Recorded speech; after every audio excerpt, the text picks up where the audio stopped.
যে বাড়িটা 1.5-2 বছর ধরে অনেকে রয়েছে, পাশেরটা নিম্নমান, যেটা ফেলে পড়েছে সেটাতে 1.5-2 বছর ধরে। না না, এটাকে দিয়ে তারপর তো ওটা নিশ্চিতভাবে দেখবো, যেটা হেলে পড়েছে সেটার কথা বলছি। সেটা কি আর নতুন কোনো বেআইনি বাড়ি বারবার এরকম হেলে পড়ছে, আপনাদের কোনো ভাবনা ছিল? কোনো বেআইনি বাড়ি হেলে পড়ছে না, কোনো বাড়ি হেলে পড়ছে না। টেকনিক্যাল কারণে বাড়ি হেলে পড়ে, সেই ইঞ্জিনিয়ারিংরা সে ফলটাকে ঠিক করবে। কাউন্সিলরদের কি কোনো দায়িত্ব? না, কাউন্সিলরদের কোনো দায়িত্ব নেই।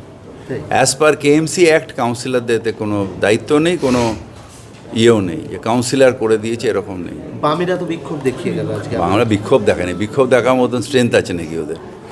কথাবার্তা বলে গেল। কি বললেন মানে কিছু না, ওরাও যে কথা আমি আপনাকে বলেছি যে আমি কি করেছি সেগুলো জানিয়েছি। তারপর ওদের বলেছি এছাড়া যদি স্পেসিফিক থাকে কোনো কমপ্লেন যে পুকুর বোঝাও, ইল্লিগাল বাড়ি, তাহলে আমাকে জানাও। আমি তাহলে আমার প্রশাসনকে সেই ব্যাপারে জবাব দিয়ে চাইবো যে এটা কী করে হলো। কি কোনো তালিকা দিলেন কিছু? না দেন। ববিতা, রাজাবাগান এলাকার একটা ভিডিও ভাইরাল হয়েছে, সেখানে পৌরসভা কর্মীরা গেছিলেন বাড়ি আপনার কর্মীকে মাছ দিয়ে মারা হয়েছে, বেআইনি বাড়ি, কমপ্লেনও হয়েছে থানায়।